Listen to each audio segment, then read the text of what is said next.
Welcome to the Steve Barkley Ponders Out Loud podcast. As instructional coaches and school leaders, you have a challenge to guide continuous teacher growth that promotes student success. This podcast looks to support you with strategies from our experienced guests and insights that I've gathered across many years.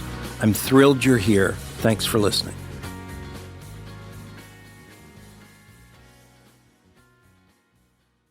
Leading with empathy and inclusivity. Our podcast guest today is Dr. Lorea Martinez, a faculty member at Columbia University Teachers College, educating aspiring principals in emotional intelligence. She is the founder of Heart and Mind, a company dedicated to helping schools and organizations integrate social emotional learning in their practices, products, and learning communities. She works to guide SEL implementation efforts, including training teachers and leadership teams, and providing guidance to educational technology and media companies to help them integrate SEL in their products. I reached out to Dr. Martinez after reading her ASCD post, Leading from the Heart. Welcome, Lorea. Thank you, Steve. So glad to be here. I'm wondering, for starters, if you could connect your work with SEL and your book, Teaching with the Heart in Mind, to the course that you teach for aspiring principals in emotional intelligence. Yes, it actually has been an interesting journey because when I first started in the SEL field, I thought that I would be mostly helping teachers so they could support students. And as I was getting deep into the work, what I realized is the skills of the adults were very important. So for a period of time, I focused on being able to build the capacity of the teachers so they could also develop those same social emotional skills that they were trying to teach to their students.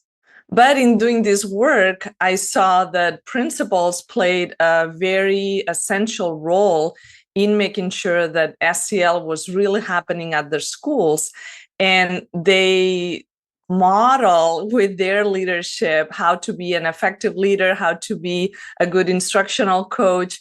And that's what brought me to really focus also on principals and leadership. So the course that I teach at Columbia University Teachers College is really focused on building that emotional intelligence of aspiring principals. So these are teachers, coaches that are getting their credential to become school administrators. And I can tell you that they need those skills not only to be effective leaders, but really to manage all the challenges that we are seeing in our educational landscape today. Well, the subtitle on the article that you posted especially jumped out at me, and it was part of me reading on and getting in touch with you. And that subtitle said, "For women especially, leading from the heart is a strength, not a weakness." Can you explore that statement further for us? Absolutely. So in my experience working in schools, I've seen that when women come to positions of leadership, sometimes they feel inclined to follow what I would say are traditional leadership styles, right? Where they are trying to be competent, they are trying to show up as professionals, they want to get things done, but they tend to focus on maybe leadership styles that are more what we would assign to traditional roles.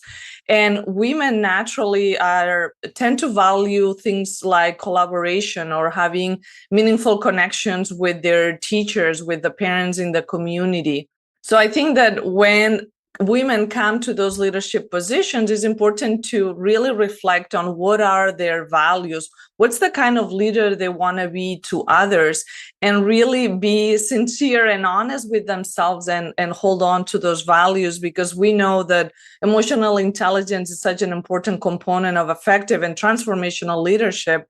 So we don't want women to lose almost like that secret sauce when they are leaders in their schools.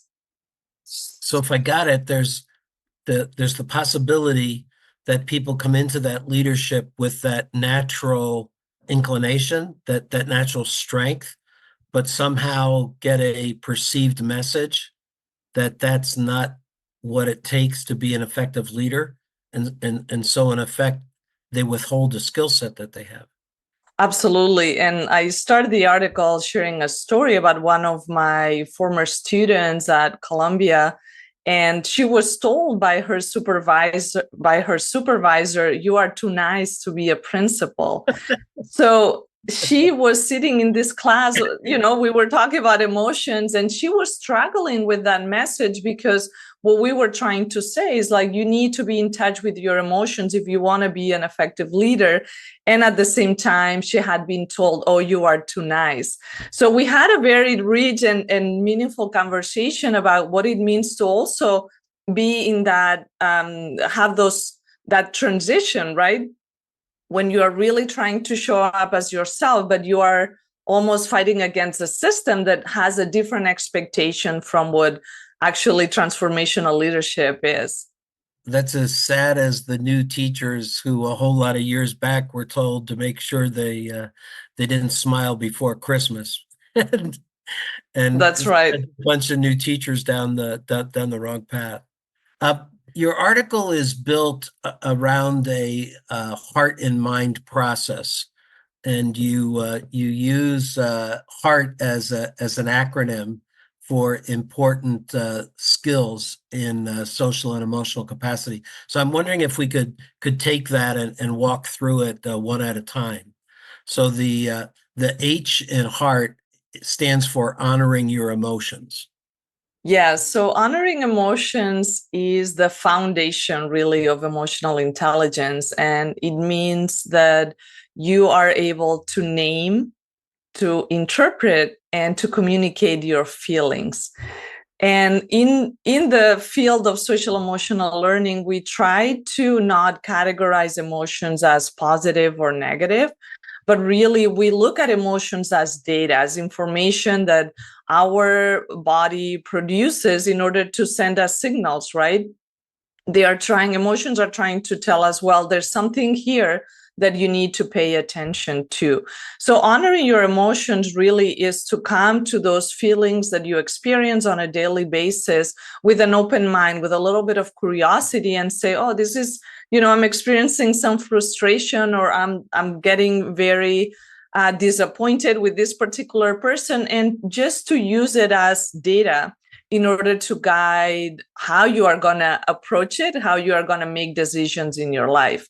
And I feel like for us adults, this is a skill that is very important, and it's very difficult because there is a lot of unlearning that we have to do unless you went to a school where SEL was taught explicitly. Yeah. This is something that we have been learning just by trial and error. And I can tell you, I've made a lot of errors in my life. So the idea here is that you are, again, unlearning some of the misconceptions you might have about emotions, and then trying to have that open mind. So the misconception is that my emotions get in my way instead of my emotions are important information for me to have. Do I have that right? Exactly. So over time, I think we have different patterns, right? But we may have learned that in order to be effective in our roles in education, we might need to bottle up our emotions, right? You show up, people don't know what's happening to you. And what happens in those situations is that unless you take the time to process your feelings, they will show up. And many times they show up in ways that you don't intend and having some negative consequences. So it's a much healthier approach to say, okay, I have this emotional agility to really understand, identify my emotions, interpret why am I having these feelings, and then just transform and move forward, right? You don't have to get stuck on your emotions, but really you have to use that information to help you make decisions. So the E in heart is elect your responses. Yes, and that entails pretty much all the coping skills, all your self-management skills. And I want to highlight here that the verb elect is important because we have choices when it comes to our thoughts, our emotions, and our behaviors. And I can tell you that this skill has been almost liberating for the educators that I work with and the principals, because they realize that with their behaviors, for example, maybe they have had a certain way of going about their lives or executing their roles. But with this skill, we pay a little more attention to how those three things are interconnected. So how our emotions impact our thoughts and our behaviors. It's really a triangle, and we are trying to figure out, well, are my behaviors really clear, or am I functioning on autopilot? So a lot of the reflection here is looking at, are my behavior patterns really helping me in my role, in the things that I'm trying to get done, or are they getting in the way? And then we practice together how to develop new behaviors so you can have more tools in your toolbox in order to go about your life. You're reminding me in my early work with myself as a teacher and then as a teacher trainer, the recognition that I'm getting angry about something that's happening in my classroom. And the concept that I have a set of responses I could elect from rather than a spontaneous response is going to tend to get me a lot further. Absolutely. And, emotion, if you kind of separate the word e and motion, really emotions get us to put us into action, right? And this is where our prefrontal cortex needs to come into place and really think about, is that the best way to move forward? Is that the best course of action?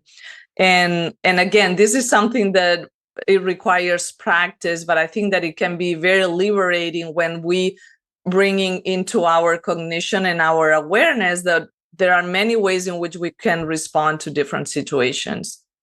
Okay, the A in heart stands for apply empathy.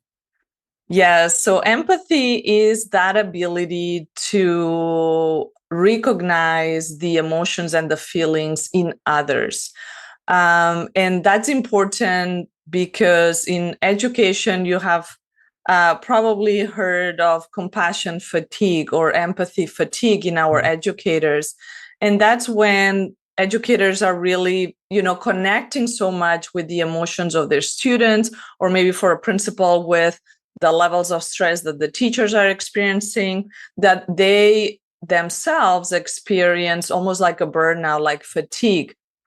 And what happens with empathy is that you need to find almost like the right balance. When we see that happening is because we are almost taking the feelings of others on our shoulders, right? We are really making the feelings of others ours. But a healthier way to approach it is to be there for the other person without really you are connecting with that feeling, but you are creating a little bit of a separation between the experience of another person and yourself. And another aspect of empathy is empathy towards oneself. And that's a concept that is very important in the heart in mind model, because in my experience working for educators for my entire career for almost 20 years, I have observed that self-empathy is a difficult concept for educators. Educators tend to have such high expectations about their students' behaviors and their students' performance, their own work as teachers. They want to make a difference. But when they are in a situation where things are not turning out the way they expected, or they make a mistake, they tend to be very hard on themselves. And I believe that if we embed our educational system with a little more self-compassion and self-empathy, that can support the well-being of individuals and also of the system itself. Okay, the R in heart stands for reignite your relationships. Yeah, so this has to do with your networks, how you build and maintain positive relationships in your life. And the relationships can be a source of connection, a source of meaningful support, of really, it's almost like imagining the village, right, that is supporting the work that you do as an individual. But relationships, there are sometimes you meet people that you connect right away, you have some kind of chemistry, and those relationships feel easy. But there are other times that you have to work a little bit at it, right, in order to maintain or to create that relationship. And that's why the verb here is to reignite, almost seeing relationships as a fire, where sometimes you have to put a little bit of kindle in the fire in order for things to start burning. So really thinking about relationships not just as a unidirectional, but also as a way that you can cultivate those meaningful relationships in your life. So is it pretty similar to the teacher in the classroom is unlikely to maximize learning without the ability to create a relationship with students? Would you say the same is true then if I'm an instructional coach or an administrator in the building? Some teachers are going to be real easy to find those relationships that they're kind of going to happen naturally. But there's other teachers that, in effect, it's fair to say a purposeful plan. Absolutely. And I think that when you see it that way, things become less personal, in the sense that you are not making the other person bad in your mind, but you are also not blaming yourself. You are just acknowledging that, yes, there are certain relationships that are easier, others that I'm going to have to put a little more effort. And especially in that relationship with students, is important to keep that in mind, because in our teaching careers, we're going to have many students that at first we don't connect, but it's finding those moments of connection, being purposeful about how we build those meaningful relationships. Can I push you a little bit to define how you use the word connection there? Tell me a little more about what you mean when you say find those connections. Yeah, so finding connection to me is finding moments where you can have a conversation with somebody where you have something in common, or you are finding points of connection at an emotional level, right? I'm thinking that you can talk with students about things that are non-school related, for example, right? Like what's their favorite sport, or the TV show that they are watching, what they like to do on their spare time, and really being intentional about maybe sharing about something about yourself that is important or that connects with what the student is saying.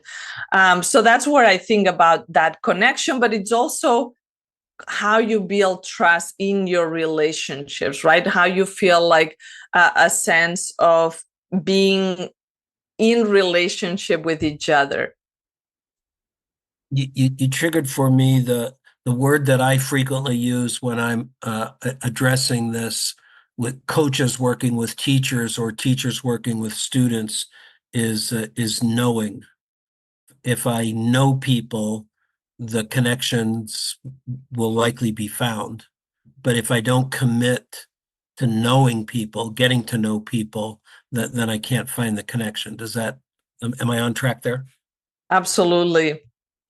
And I think that in order to know people, back to our first skill, you have to have some kind of curiosity, right? And curiosity is Great a word. very important emotion in learning, both for the teacher and for the student, right? When you approach somebody with a sense of curiosity, that means that you are open to what they have to share with you. And that's a place where maybe you had made some assumptions about this particular person, and then you may be surprised of what you find. And of course, if you're a high school teacher and you have 100 plus students, it might feel very hard. And at the same time, I can tell you that everything we know from research points to the importance of relationships. So anything that we can do to get to know our students better is going to be a vehicle for students to have meaningful learning in the classroom. I love that you got to the word curiosity. It's one I use with coaches all the time.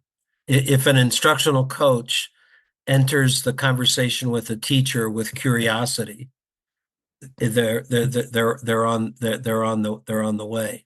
And so you've pushed that understanding for me now that's really a foundation of getting to relationships, as if I approach meeting the person with curiosity. Cool.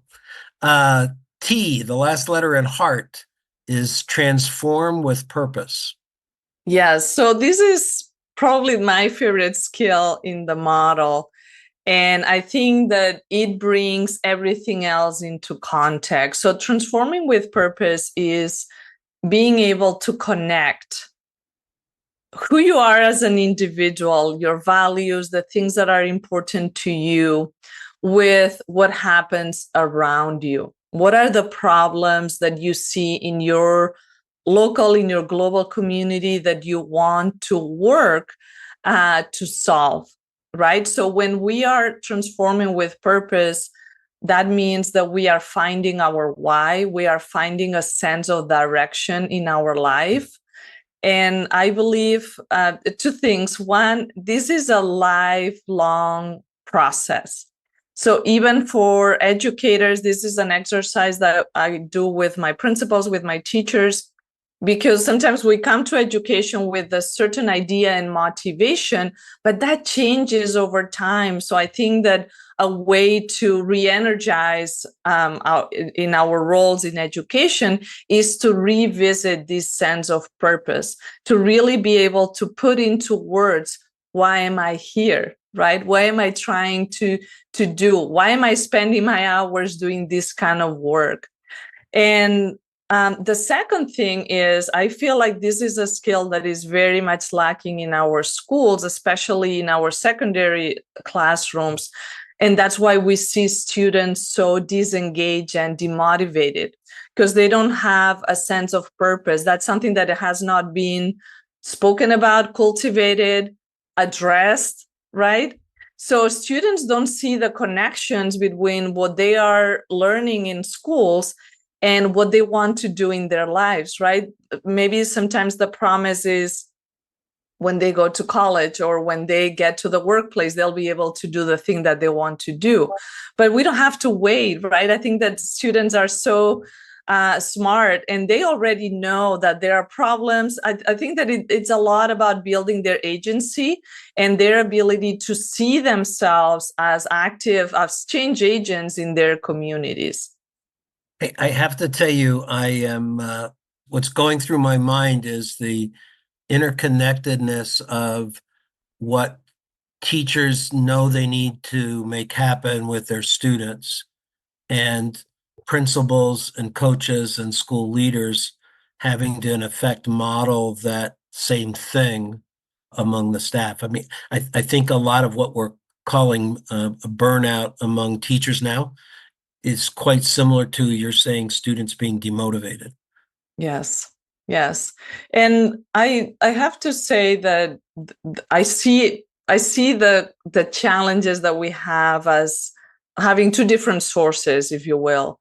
One is at the individual level, we need to continue to cultivate these skills intentionally, right? We cannot assume that we can move forward with the same skills that we used in the past and expect similar or better results, because after the pandemic, the challenges we are encountering with the way that the world is today, as individuals we need to continue to cultivate these social emotional skills. So that's one source, but the other part is how much the context, right? Our social, cultural, political, what happens, in the leadership team in your building, that's going to impact how you show up in the workplace. And we cannot just ask coaches, principals, educators to continue to do this work as individuals if we don't look at the conditions that are creating